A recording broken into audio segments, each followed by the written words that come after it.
Au commencement était la parole. La parole était auprès de Dieu. La parole était Dieu. Elle était au commencement auprès de Dieu et tout est venu à l'existence par elle. Rien n'est venu à l'existence sans elle. Ce qui est venu à l'existence en elle était la vie, et la vie était la lumière des êtres humains. La lumière brille dans les ténèbres, et les ténèbres n'ont pas pu la saisir. Je vous souhaite la bienvenue. Bienvenue à vous qui vous êtes déplacés ce matin sous cette chaleur. Bienvenue à vous qui vous êtes dit qu'il faisait trop chaud et que c'était mieux derrière un ordinateur. Bienvenue à vous qui êtes venus entendre une parole de vie. Que vous soyez de passage, que vous soyez des habitués, quel que soit votre parcours, le Dieu de Jésus-Christ vous offre sa lumière, sa paix et son amour. Amen. Et je vous invite à vous lever pour chanter le premier écho.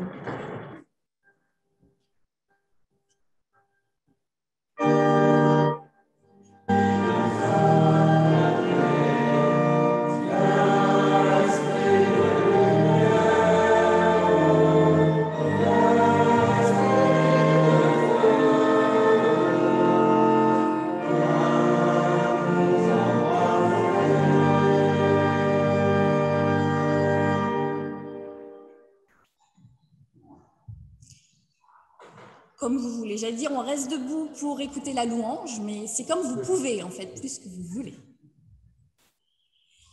Nous louons Dieu avec le psaume numéro 1. Heureux l'homme qui ne suit pas les projets des méchants, qui ne s'arrête pas sur le chemin des pécheurs et ne s'assied pas parmi les insolents, mais qui trouve son plaisir dans la loi du Seigneur et qui redit sa loi jour et nuit. Il est comme un arbre planté près des canaux d'irrigation, qui donne du fruit en son temps et dont le feuillage ne flétrit pas. Tout ce qu'il fait lui réussit. Il n'en est pas ainsi des méchants, qui sont comme la paille que le vent emporte. C'est pourquoi les méchants ne tiendront pas debout au jugement, ni les pécheurs dans la communauté des justes. Car le Seigneur connaît la voie des justes, mais la voie des méchants se perd. Amen. Je vous invite à chanter notre joie avec tourner les yeux vers le Seigneur.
Je vous invite à la prière.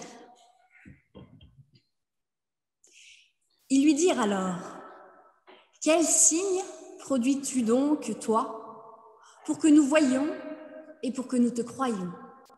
Quelle œuvre fais-tu? » Seigneur, à l'image de la foule qui vient voir Jésus, il nous arrive de douter. Il nous arrive de ne pas voir les signes de ta présence autour de nous. Il nous arrive de les nommer hasard, coup de chance, phénomène scientifiquement explicable et donc ne venant pas de toi. Pardonne-nous. Nous savons que tu agis à travers des personnes, d'éléments du quotidien, et pourtant, nous l'oublions si souvent. Notre foi est vacillante et ce serait tellement plus facile si nous avions des preuves de ton existence, comme la manne qui est descendue du ciel au désert pour nourrir les Hébreux. Pardonne-nous. Nous savons pourtant que la manne n'a pas empêché les Hébreux de se détourner de toi. Mais dans notre orgueil, il nous arrive de penser qu'avec nous, ce serait différent.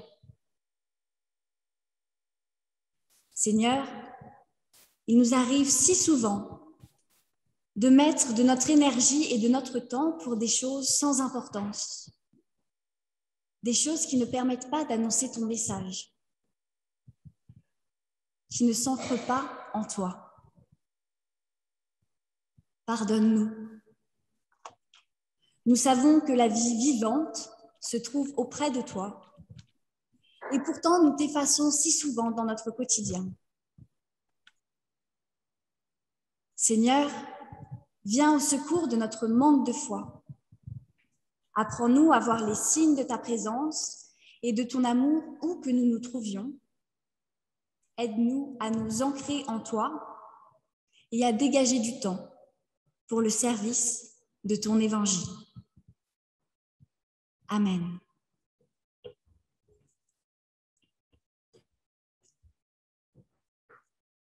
Ne désespérez pas, car notre Dieu est un Dieu patient, lent à la colère et plein d'amour.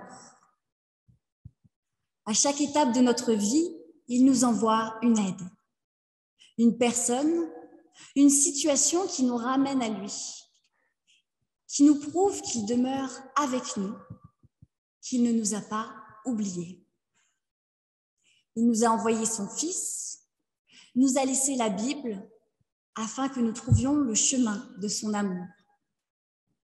Il pardonne nos fautes et à travers Jésus, nous montre la voie à suivre. Et c'est grâce à son pardon que nous pouvons entendre ce que Dieu désire pour nous, à travers les paroles de Jésus. Œuvrez, nous dit-il, non pas en vue de la nourriture qui se perd, mais en vue de la nourriture qui demeure pour la vie éternelle, celle que le Fils de l'homme vous donnera, car c'est lui que le Père a marqué de son sceau. L'œuvre de Dieu, c'est que vous mettiez votre foi en celui qu'il a lui-même envoyé. Oui, Seigneur, nous désirons mettre notre foi en Jésus le Christ et placer nos pas dans les siens. Oui, nous désirons œuvrer pour la nourriture qui ne se perd pas et nous prions pour ne pas nous détourner de ce désir. Amen. Et je vous invite à vous lever pour chanter notre reconnaissance.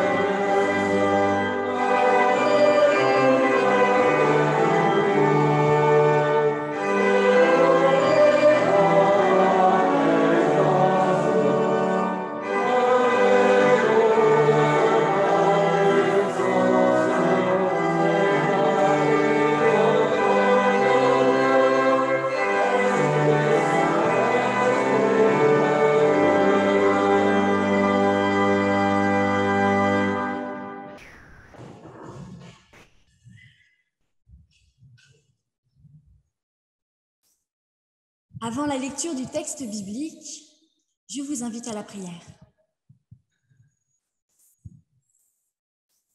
Seigneur notre Dieu, nous sommes rassemblés ici, devant toi, pour entendre la parole de vie qui nous permettra de continuer, d'avancer, d'avoir de la force pour la semaine à venir.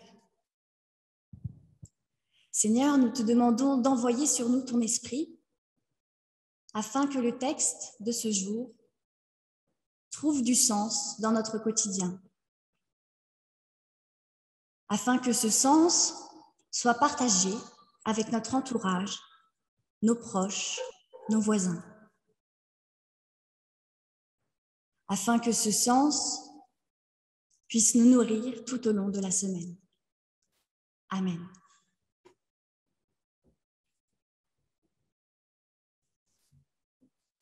Ce matin, nous lisons dans l'évangile de Jean, au chapitre 6, les versets 43 à 57. Jésus leur répondit : « Ne maugréez pas entre vous. Personne ne peut venir à moi si le Père qui m'a envoyé ne l'attire. Et moi, je le relèverai au dernier jour. Il est écrit dans les prophètes, ils seront tous instruits de Dieu.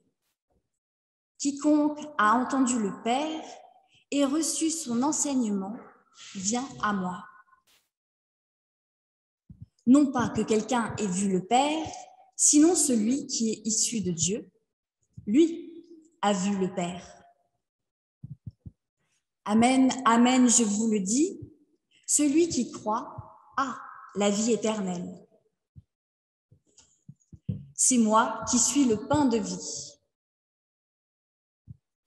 Vos pères ont mangé la manne dans le désert et ils sont morts. Le pain que voici, c'est celui qui est descendu du ciel pour que celui qui en mange ne meure pas.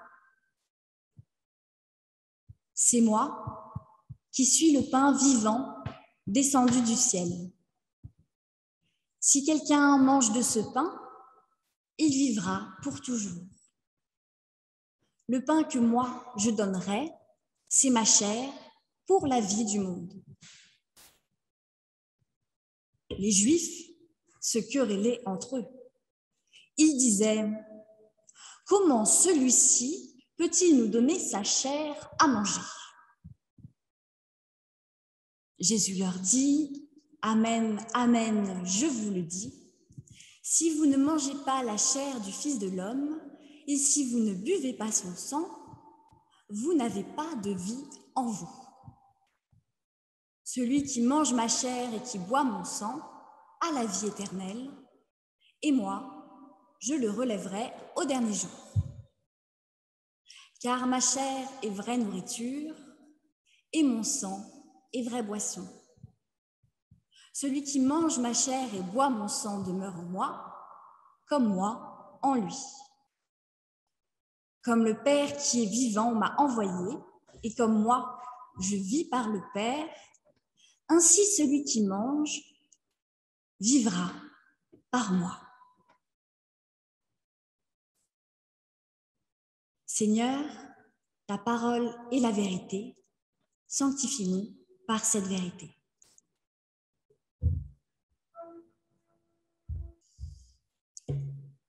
Voilà un texte biblique que je n'étais pas sûre de prendre ce matin. Les textes du jour, des fois, ça nous force à faire des choses. Et puis, voilà, je me suis dit, je me lance. Et comme je prêche aussi la semaine prochaine, ce long chapitre 6 qui est si compliqué, je vais pouvoir le faire en 2 fois. Comme ça, on va diviser la difficulté. C'est un texte qui nous présente un Jésus désireux d'être mangé et bu jusqu'à la dernière goutte de sang. Un texte qui semble vanter les mérites du cannibalisme. Un texte où, pour une fois, on se dit que la foule eh bien, elle a bien raison d'être choquée par les propos de Jésus.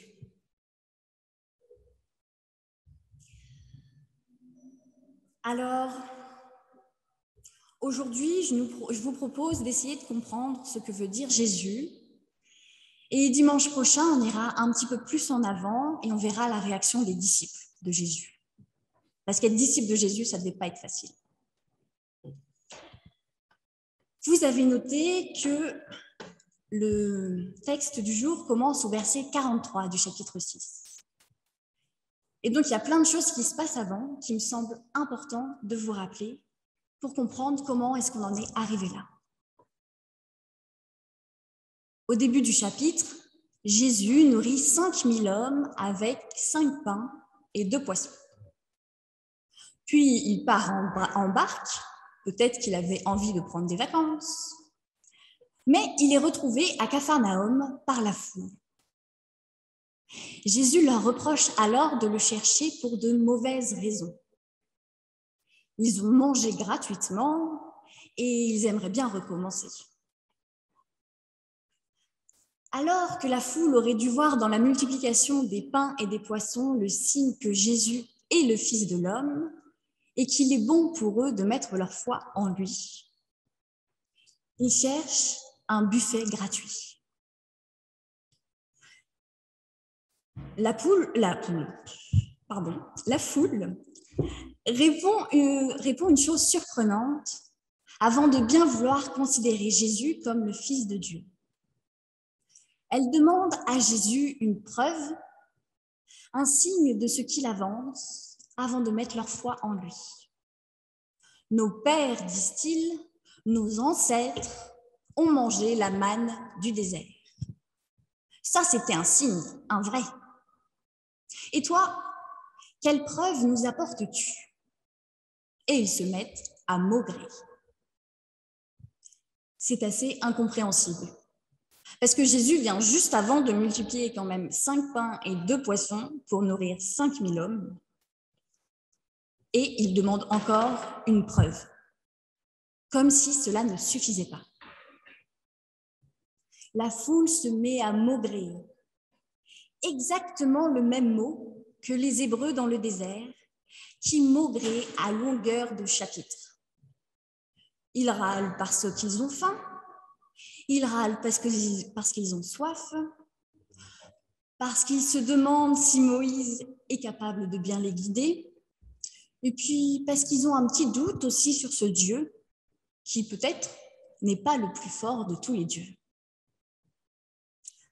Comme leurs ancêtres, la foule râle.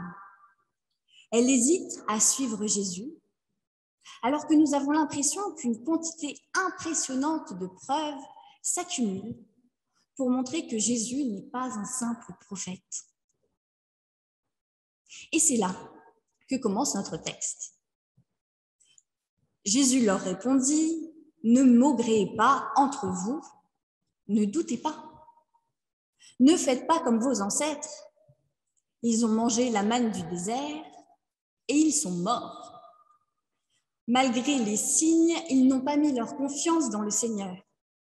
Ils n'ont pas changé de comportement, ils n'ont rien appris du tout et ils sont morts.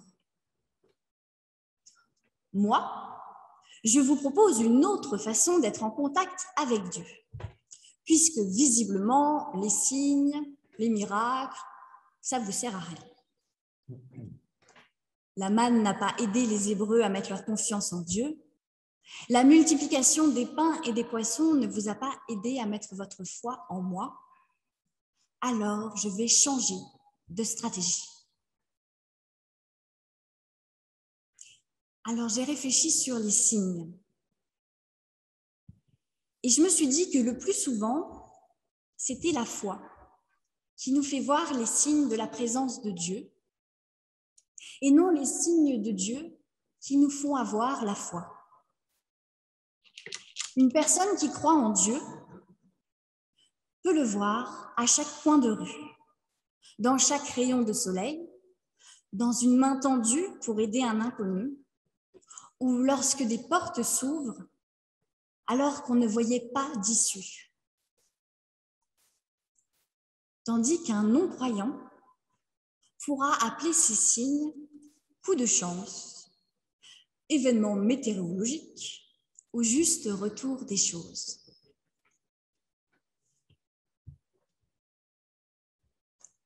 Puisque les signes n'aident pas à avoir la foi, Jésus change de tactique et utilise la parole. Il utilise son expérience personnelle avec Dieu et l'image de la manne, du pain, d'une manière différente.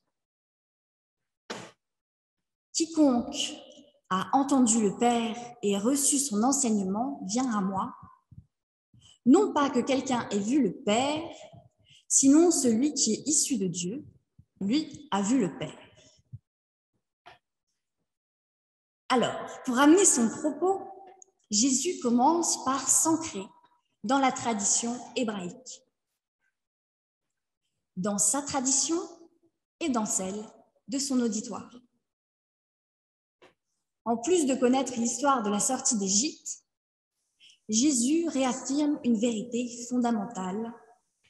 Personne n'a jamais vu Dieu, même pas Moïse.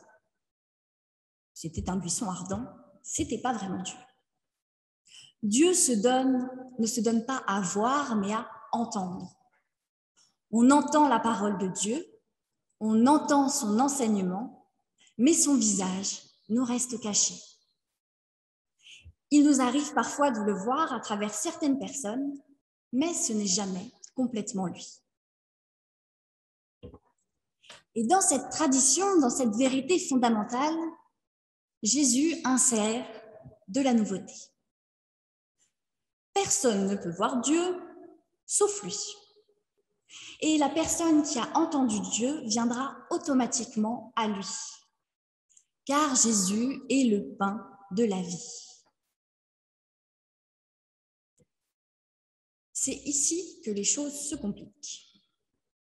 Jésus affirme être la nouvelle manne qu'il faut manger pour accéder à Dieu, pour vivre vraiment. Jésus affirme être la nouvelle source d'eau vive qu'il faut boire pour accéder à Dieu, pour vivre vraiment. Ma chair est vraie nourriture et mon sang est vraie boisson, nous dit-il. Réaction de la foule, manger et boire Jésus? Ah, mais c'est dégoûtant! Nous ne sommes ni des vampires, ni des cannibales, répond la foule. Pris au premier degré, c'est vrai que cette affirmation peut sembler absurde. Et pourtant, dans notre façon de parler, dans nos expressions de tous les jours, il nous arrive de dire « Je me suis imprégnée de ce livre, de cette personne, et cela m'a aidé à devenir qui je suis. » Nous disons que nous digérons des informations, que nous nous plongeons dans la pensée d'un auteur, que nous avons dévoré un livre lorsqu'il nous a particulièrement plu, ou au contraire, que nous avons eu du mal à l'avaler. En réalité, et vous le savez bien, nous ne mangeons ni ne digérons aucune feuille de papier imprimée. Ce ne sont que des expressions, des images qui nous permettent d'expliquer une idée abstraite, un ressenti personnel. Manger un livre ne permet pas d'en connaître le contenu. Alors, lorsque Jésus nous dit qu'il faut le manger et le boire, il exprime en peu de mots plein de choses. Un juif qui connaît bien sa Torah, un chrétien qui connaît bien son Ancien Testament, comprendra que Jésus se substitue à l'agneau pascal, l'agneau que les Hébreux ont mangé avant la sortie d'Égypte, l'agneau dont le sang a été utilisé pour marquer les portes de chaque Hébreu et les protéger du souffle de la mort qui passait. Cette personne comprendra que Jésus fait référence au début du livre d'Ézéchiel, qui dit ceci: humain, mange ce rouleau et va parler à la maison d'Israël. J'ouvris la bouche et il me fit manger le rouleau. Il me dit, humain, nourris ton ventre et remplis tes entrailles de ce rouleau que je te donne. Je le mangeai et il fut dans ma bouche doux comme du miel. Un juif qui connaît bien sa Torah, un chrétien qui connaît bien son Premier Testament, sait que le sang représente la vie et le corps, l'identité de la personne. Donc, si nous décodons ces trois références, cela donne à peu près ça. Jésus nous dit qu'il est envoyé de Dieu pour parler à son peuple, pour le libérer d'une foi morte qui a besoin de preuves pour exister. Il nous dit qu'il est dévoué corps et âme à cette mission et qu'il ira jusqu'au bout, même s'il doit y laisser la vie. Jésus nous dit qu'à travers lui, nous pouvons accéder à ce Dieu, qu'on ne peut voir, mais qu'on peut entendre dans les paroles de son Fils. Et qu'en digérant, qu'en faisant nôtre sa pensée, nous habiterons en Dieu et Dieu habitera en nous. Bref, que nous aurons la vie éternelle. C'est le sens de la scène. La scène qui n'est pas racontée dans l'évangile de Jean, car tout est déjà dit ici, au chapitre 6. La scène qui nous rappelle que Jésus a été envoyé de Dieu pour nous montrer le chemin de la vie. C'est ce qui nous rappelle que si nous buvons ces paroles et les digérons, les faisant nôtres, alors Dieu lui-même sera avec nous, qu'il nous fera voir les signes de sa présence dans notre quotidien. La scène, c'est ce qui nous rappelle concrètement que nous avons choisi librement de suivre les traces de Jésus et que bien que nous ne soyons pas parfaits, nous continuons d'avancer corps et âme sur ce chemin. La scène, c'est le signe que Dieu s'adapte à nos besoins en fonction des époques, que ce n'est pas un Dieu figé, mais un Dieu vivant, adaptant son langage à nos besoins afin de faire passer son seul et unique message. Et c'est là-dessus que je vais m'arrêter ce matin.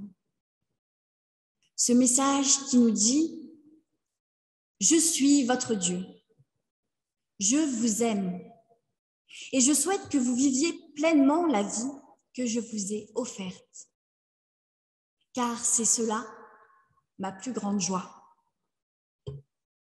Amen.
Ensemble, je vous invite à vous lever pour confesser notre foi.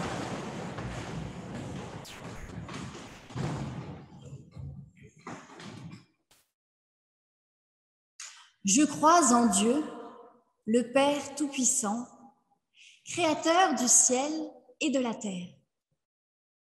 L'Éternel règne, il est esprit, il est amour. L'amour de Dieu envers nous s'est révélé en ceci. Alors que nous étions encore pécheurs, Christ est mort pour nous. Je crois en Jésus-Christ, notre Seigneur. Il est venu chercher et sauver ceux qui étaient perdus. Il est le chemin, la vérité et la vie. À ceci, tous reconnaîtront que nous sommes ses disciples si nous avons de l'amour les uns pour les autres. Je crois au Saint-Esprit qui rend témoignage à notre esprit que nous sommes enfants de Dieu. Nous avons été baptisés d'un seul esprit pour former un seul corps. Je crois au royaume de Dieu, à l'amour plus fort que la mort. Je crois à la vie éternelle. Amen. Je vous invite à rester debout pour chanter « À la table que tu dresses ».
Et puis, c'est le moment de l'offrande. N'oublions pas que l'Église ne vit que de nos dons.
Je vous invite à nous rassembler dans la prière.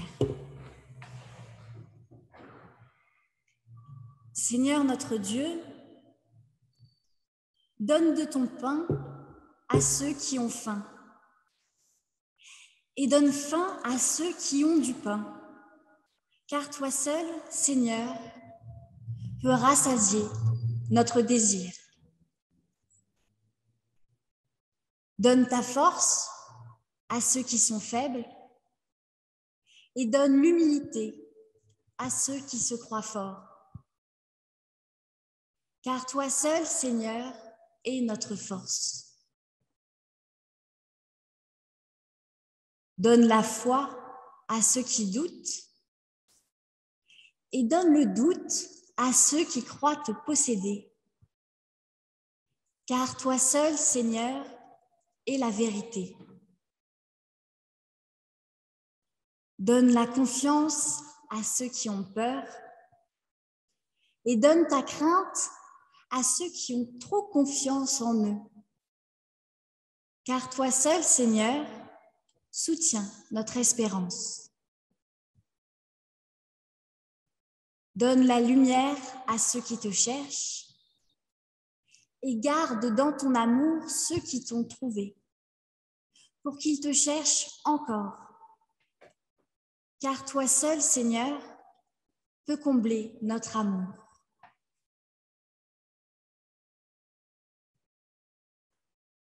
Seigneur, nous tenons également à te confier les familles, les personnes qui sont dans la souffrance et le doute, qui ont besoin de ta force pour les aider à avancer et à cheminer.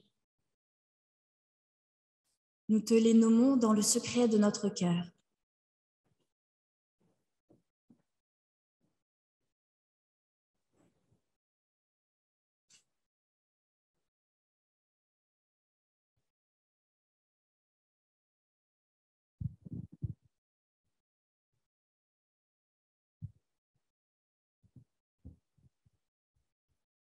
Et ensemble, nous osons dire la prière que Jésus nous a apprise. Notre Père, qui es aux cieux, que ton nom soit sanctifié, que ton règne vienne, que ta volonté soit faite sur la terre comme au ciel. Donne-nous aujourd'hui notre pain de ce jour. Pardonne-nous nos offenses, comme nous pardonnons aussi à ceux qui nous ont offensés. Ne nous laisse pas entrer en tentation, mais délivre-nous du mal, car c'est à toi qu'appartiennent le règne, la puissance et la gloire, pour les siècles des siècles. Amen. Je vous invite à vous lever pour l'envoi et la bénédiction.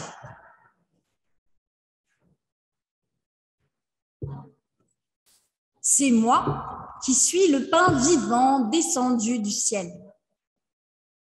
Si quelqu'un mange de ce pain, il vivra pour toujours.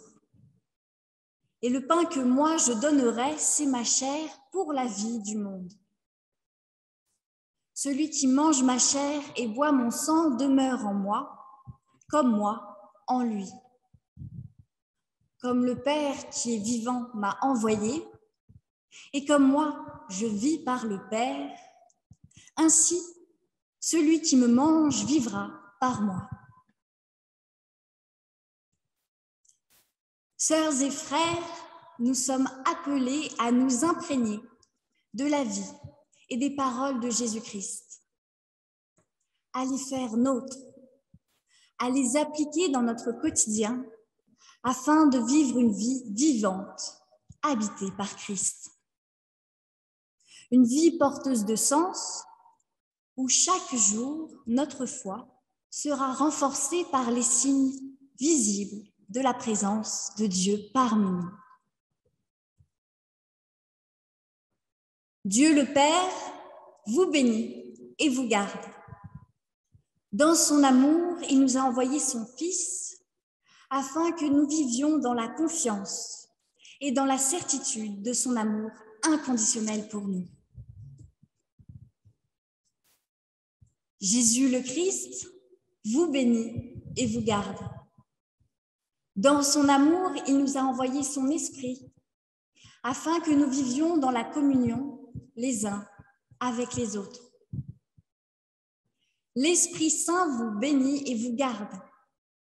Dans son amour, il demeure à chaque instant auprès de nous afin que notre vie soit une louange et une prière à notre Dieu. Allez dans la paix.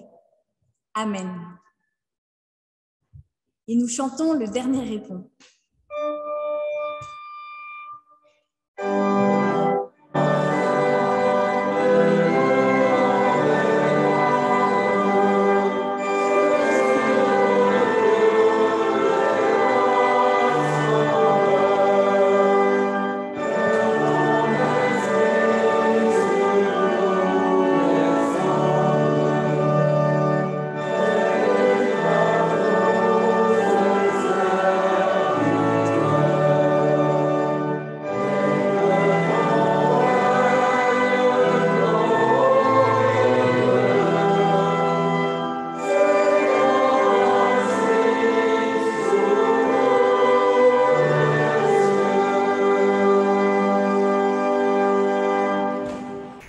Excellent dimanche à toutes et à tous, que vous soyez là ou par Zoom.